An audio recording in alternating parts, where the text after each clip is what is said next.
Assalamualaikum warahmatullahi wabarakatuh. Perkenalkan, nama saya Haikal Arifki Faisal. Saya dari kelas 4A Manajemen. Di sini saya akan menjelaskan materi tentang pengangguran.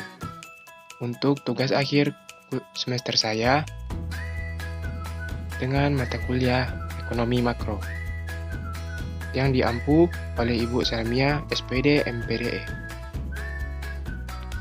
Baiklah, di sini saya akan membahas materi tentang pengangguran. Apa itu pengangguran?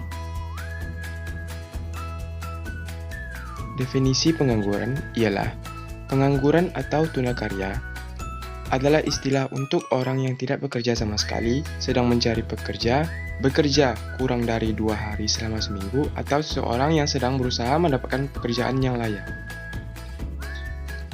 Untuk selanjutnya, yaitu jenis-jenis pengangguran. Jenis pengangguran di sini terbagi menjadi 2. Yang pertama, berdasarkan penyebab.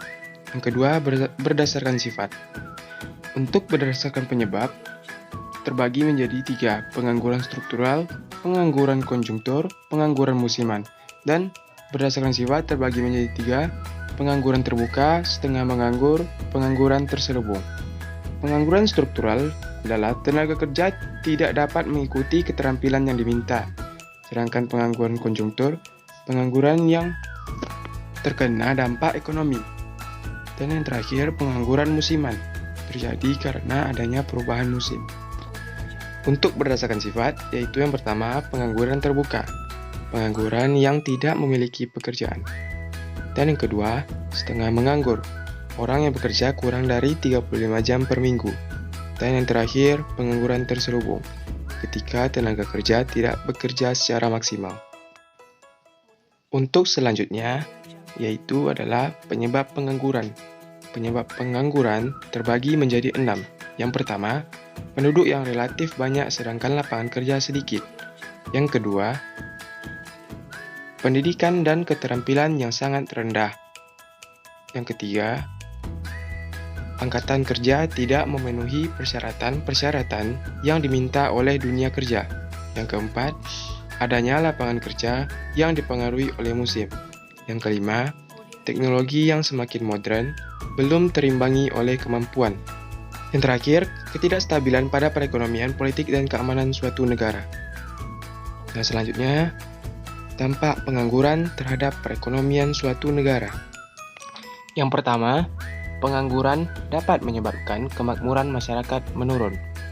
Hal ini karena GDP real mengalami penurunan. Maka dari itu, kemakmuran yang ingin dicapai masyarakat akan menurun. Yang selanjutnya, pengangguran tinggi dapat menyebabkan perekonomian menurun, sehingga pendapatan masyarakat akan menurun. Dengan demikian, pajak yang harus dibayar masyarakat menurun, lalu dana pemerintah akan menurun dan menghambat kegiatan pembangunan. Yang ketiga, dengan adanya pengangguran akan menyebabkan daya beli masyarakat berkurang, sehingga permintaan juga akan berkurang. Dengan demikian, investor tidak terangsang untuk perluasan industri baru. Dengan demikian akan menyebabkan penghambat pertumbuhan ekonomi. Selanjutnya, solusi untuk mengatasi pengangguran. Solusi untuk mengatasi pengangguran terbagi menjadi 5. Yang pertama, menyediakan lowongan pekerjaan sebanyak-banyaknya. Solusi kedua, yaitu meningkatkan peredaran modal usaha. Untuk solusi ketiga, menempatkan pencari kerja di tempat kerja yang sesuai kemampuan. Solusi keempat, melatih para pencari kerja agar dapat membuat usaha sendiri. Dan yang terakhir, training dan pelatihan sertifikasi untuk para calon pekerja.